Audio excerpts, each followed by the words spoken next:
Good day everyone, I am Samir R. Rasul, one of the Group 2 reporter.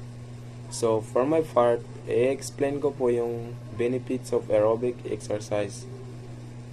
So kapag sinabing aerobic exercise, ito yung mga activities na continuous yung movement ng katawan natin like dancing, jogging, or step aerobics.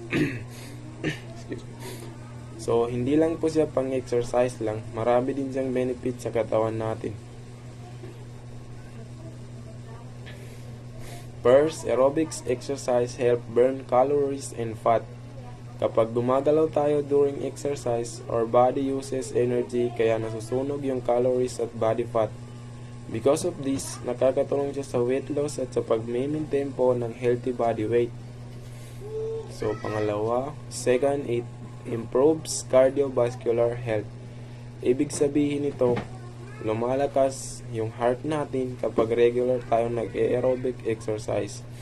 Mas nagiging maayos yung blood circulation at nakakatulong din ito sa pagbaba ng blood pressures. Third, it increase energy. Kaya minsan kahit parang napapagod tayo habang nag-exercise, in reality, nakakadagdag siya ng stamina. So in the long run, mas nagiging energetic tayo sa paggawa ng daily activities like walking, studying, or doing chores. Fourth, it reduce stress, anxiety kapag nag-exercise tayo. Kapag nag-exercise tayo, nagre-release yung body natin ng endorphins na tinatawag na feel-good hormones. Ito po yung tumutulong para gumanda yung mood natin o mabawasan yung stress natin. And fifth,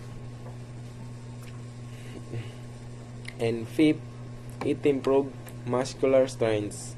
Kahit ang main focus ng aerobic exercise ay para sa heart breathing, nakakatulong din po siya sa pagpapalakas ng muscle at pag-i-improve ng body endurance.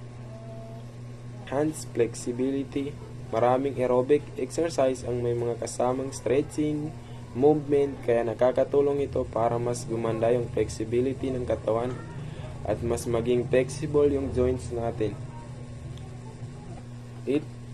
Number 8, it improves sleep. Kapag regular na nag-exercise ang isang tao, usually mas gumaganda ang sleep quality. Mas nagiging mahimbing at relaxing yung tulog nila. Lastly, it improves bones and ligaments. Some aerobic exercise, especially step aerobics, are weight-bearing exercise. So, ibig sabihin, nakakatulong ito para mapalakas ang bones at mabawasan yung risk ng bone problems tulad ng osteoporosis. So, overall, aerobic exercise is very important because it helps improve our physical health, energy, and even our mood. That's for all. Thank you.